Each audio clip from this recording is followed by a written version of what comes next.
4,953,327.13. So they expended 55,679.76, and in 2021 they expended 27,824.54. So I believe that you have explained extensively.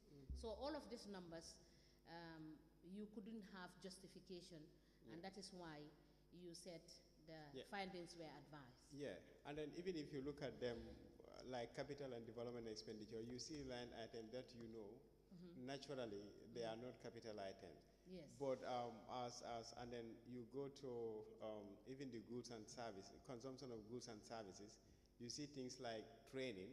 Yeah. They are not, as auditors. So, and then this is what they use to build their fund, but there is no explanatory note. Because if you say training, you didn't tell me what that training is all about. Before I conclude to say training is not under, you have to explain what are you talking about. So for us, overall, the conclusion will be this account that you submitted is not true and fair. It's adverse. Thank you so much. I will have Commissioner Fall to ask you questions. Thank you very much, Madam Chair. Mr. Traore, I want to thank you very much for taking us through the audit reports of all the councils. And it's rather alarming, I will say. Thank you very much. And during the exercise, you really explained the role or the mandate of the National Audit Institution, and during your audit exercise, how you formulate your findings. One is, for example, you can issue an adverse finding where the records are there, but then they are not fair and thorough. And then secondly, you could also issue a disclaimer where you cannot find any reports. And at the end of the day, you finalize your report. First, you send a draft and then expect a response from the various councils. If a report is not forthcoming, you finalize your report. And at the end of the day, it comes to the implementation of those reports. And my colleagues here have put it to you, or they have asked you, why is it that the various audit reports are not being implemented? And you talked about the oversight responsibility of certain institutions. And here it is the parent ministry, the Ministry of Local Government and Lands, in collaboration with the Ministry of Finance. But then you also have the National Assembly as an other oversight institution. And in your recommendation, you expect remedial action to be taken. And if it is a continuous, if it is a reoccurrence and nothing is done about it, then in fact that is the end of the report. The Local Government Act clearly talks about devolution of powers to the local councils. And one of those is the devolution of finances and competencies, responsibilities. And that is in line with the constitutional provision of decentralization. That is service delivery at the local level, the farthest of the farthest in our communities.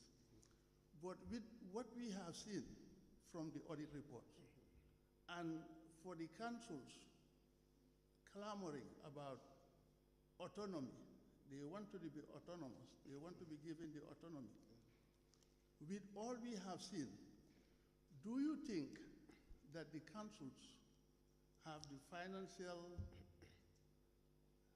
capacity in terms of management of finances and devolved institutional responsibilities to manage their affairs when autonomy is, or if autonomy is given to them?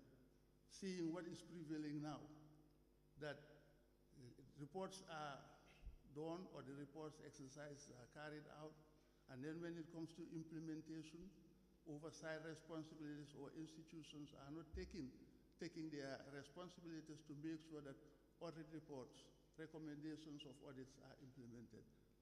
So my whole question is about the future of councils as it is now in terms of financial management capability to take care of devolved responsibilities. Thank you.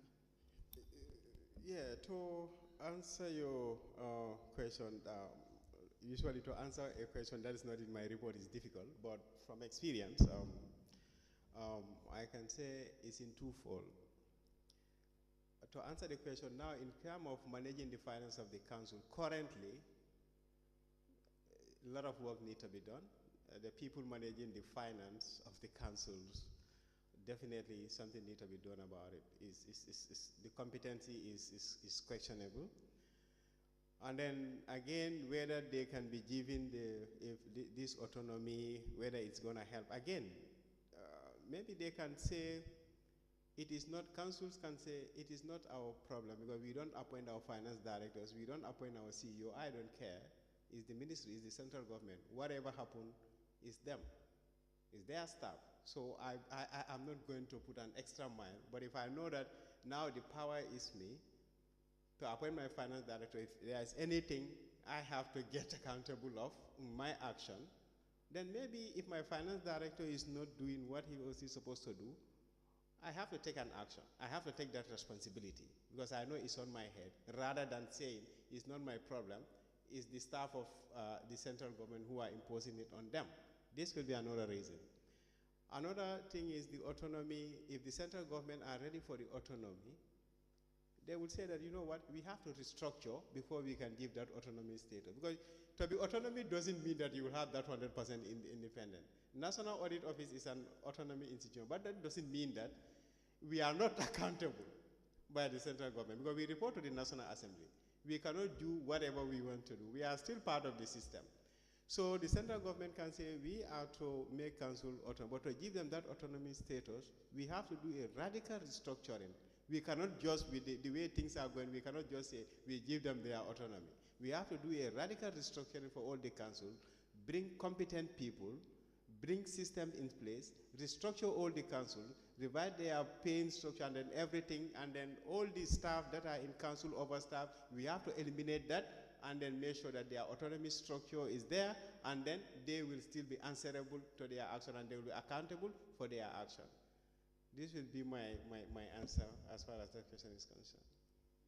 Any more questions? Yes, Chairperson. My question is in twofold. First is, Mr. Traore, you have lamented this past 2 days about the inefficiencies of the councils in rendering a financial statement. Is it from your perspective that the recruitment of staff for these councils, these high-level councils, staff, should be radically looked into by the commission, the local government commission, that is their employer, to make sure that these people that they are sending to these various councils are really endowed with the knowledge to render these councils profitable or at least manageable. Is that your point of view? From no. all what you have lamented, they are not doing this, they are not doing that, we have sent this, we have sent that. From sitting here, it's like a record player being stuck in one place, and you're just repeating the same defect in all of the councils. The CEO, the director of finance, the clerk of the council, the internal auditor, name it. It seems to me it's a broken record that we are playing.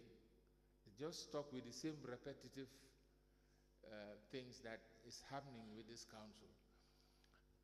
My belief in being a member of this commission is to harmonize the relationship between the council and central government and the council with the people. Because if you are taxing me at a village level and you promise to bring borehole and you don't bring a borehole, you promise to bring a toilet and you are not bringing a toilet, it's cause for frustration. And if you're a council not being subvented by government, it causes frustration. And if government is not receiving the adequate information, requisite information, for them to make informative decision, it's not forthcoming from the council, it's a problem. Now, if a council, you have gone there, you have audited the council, you have all of these complaints, you have issued a report, you've sent it to the stakeholders, and nothing is being done year in, year out, it is frustrating for you also, going there, making sure you're doing your job, but nothing comes out of it. So in light of all of this, I did ask you this question yesterday. What do you need to make you emboldened, have more power to do what you think you should do? Because I think you have a good act, but it's the enforceability of some of the provisions that is causing all of this problem. Because if I should report to you, I report to you, and nothing is taken care of it, I'm emboldened to do whatever I want.